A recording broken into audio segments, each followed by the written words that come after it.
Friends, ये series है भारत की सभी प्रमुख नदियों के बारे में। भारत की सभी प्रमुख नदियों को दो भागों में बांटकर देखते हैं।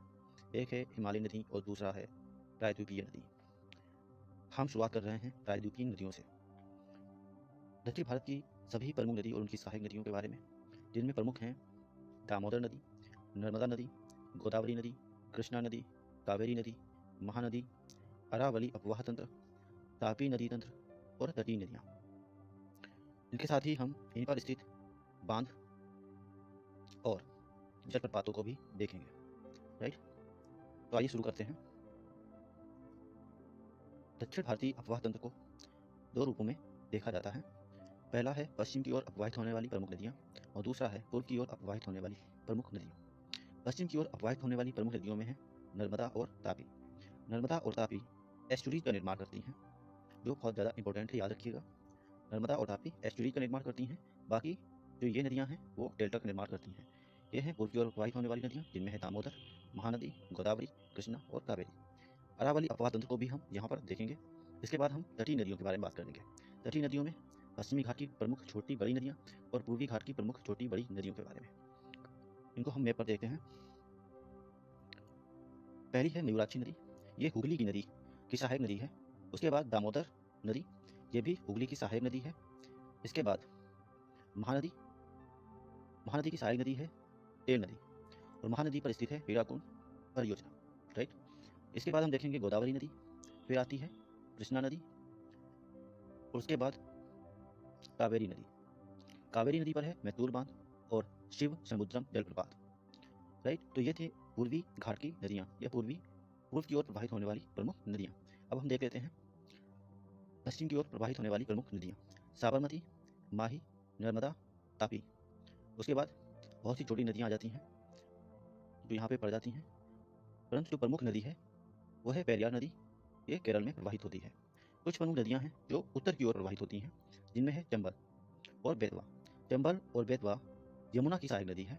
वहीं एक और नदी अमरकंटक से निकलती है जिसका नाम है सोन नदी। ये पटना के पास बिहार में गंगा से मिलती है। तो सोन नदी जो सहायक नदी है वो है गंगा की। राइट, तो ये एक ओवरव्यू था। इनको हम और ज़्यादा डीपली जाकर इनका अध्ययन करेंगे। आज हम एक नदी के बारे में देख लेते हैं, नर्मदा नदी बेसिन के बारे में। नर्मदा नदी की कुल लंबाई 1312 किलोमीटर है और इसका अपवाह तंत्र, जो इसका पूरा विस्तार होता है, ये वाला जो पूरा एरिया है उसे अपवाह तंत्र कहते हैं, वो है 98,796 वर्ग किलोमीटर। राइट, कितना है? 98,796 किलोमीटर। अब हम बात करते हैं नर्मदा नदी के बारे में। तो नर्मदा नदी अमरकंटक से निकलती है, मध्य प्रदेश के अमरकंटक से। और जैसे जैसे ये निकलेगी तो हम इसको लाते हैं जहाँ पर ये गिरती है। तो इसके बीच में क्या क्या पड़ेगा इस पर हम चर्चा करते हैं।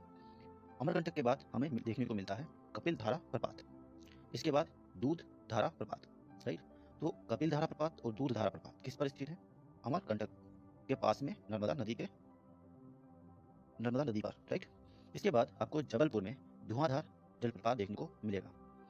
फिर मध्य प्रदेश में ही इंदिरा सागर डैम और ओमकारेश्वर डैम तथा महेश्वर डैम आपको मिलेंगे। ये तीनों डैम, ये तीनों बांध मध्य प्रदेश में स्थित है। इसके बाद हम बात करेंगे गुजरात में। तो गुजरात में है सरदार सरोवर बांध और एक नया बन रहा है भादभुत बांध। क्या? भादभुत बांध। राइट, सरदार सरोवर जो बांध है वो शूलपालेश्वर वाइल्ड लाइफ सेंचुरी के पास में स्थित है। ठीक है, और इसके बाद ये खंबात की खाड़ी में गिर जाती है। अब हम बात करेंगे इसकी ट्रिब्यूटरीज के बारे में। ट्रिब्यूटरीज को हम दो रूपों में देखते हैं। एक होता है राइट ट्रिब्यूटरी और लेफ्ट ट्रिब्यूटरी। जहाँ से नदी निकलती है वहाँ पर जब हम खड़े होकर नदी की धारा की ओर देखते हैं तो जो हमारा राइट हैंड साइड होता है वो नदी का राइट होता है और जो हमारा लेफ्ट होता है वो नदी का भी लेफ्ट होता है। तो ये जो नदियाँ हैं वो है राइट ट्रिब्यूटरीज और ये जो नदियाँ हैं वो है लेफ्ट ट्रिब्यूटरीज। ठीक है, ये जो दिशा है वो है वेस्ट और ये है ईस्ट। तो ईस्ट टू वेस्ट या वेस्ट टू ईस्ट भी लगाने को कभी कभी आपको मिल जाता है। तो हम देखते हैं, पहली रिवर है ओरसंग रिवर, उसके बाद है हथनी रिवर, फिर उरी रिवर। ओरसंग रिवर गुजरात में है, बाकी की नदी मध्य प्रदेश में मिलती है।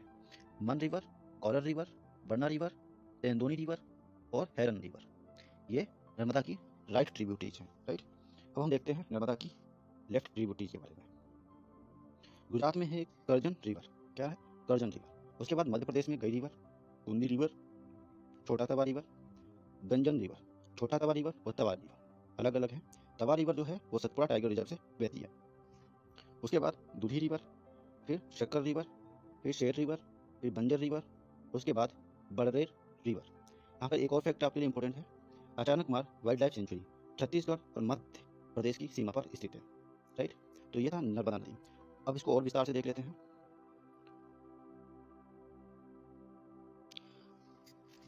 नर्मदा नदी की राइट ट्रिब्यूटरीज, और ये क्रम है west to east: Orsang river, Hathni river, Uri river, Man river, Kolar river, Barna river, Nandoni और हैरन नदी, राइट। इसके बाद लेफ्ट ट्रिब्यूटरीज, उसमें आती हैं करजन नदी, गई नदी, कुंदी नदी, छोटा तवा नदी, गर्जन नदी, तवा नदी, दूधी नदी, शक्कर नदी, शेर नदी, बंजर नदी और बड़नेर नदी, राइट। तो ये थे नर्मदा की सारी नदी। इनके लिए एक ट्रिक है जिन्हें आप याद कर सकते हो अगर आपका मन हो तो। ये है वेस्ट टू ईस्ट, राइट। इसके बाद ऊपर की नदियाँ हैं लेफ्ट राइट ट्रिब्यूटरीज और नीचे की हैं लेफ्ट ट्रिब्यूटरीज। तो ये है, यहाँ से आप इसको याद करने की कोशिश कर सकते हैं।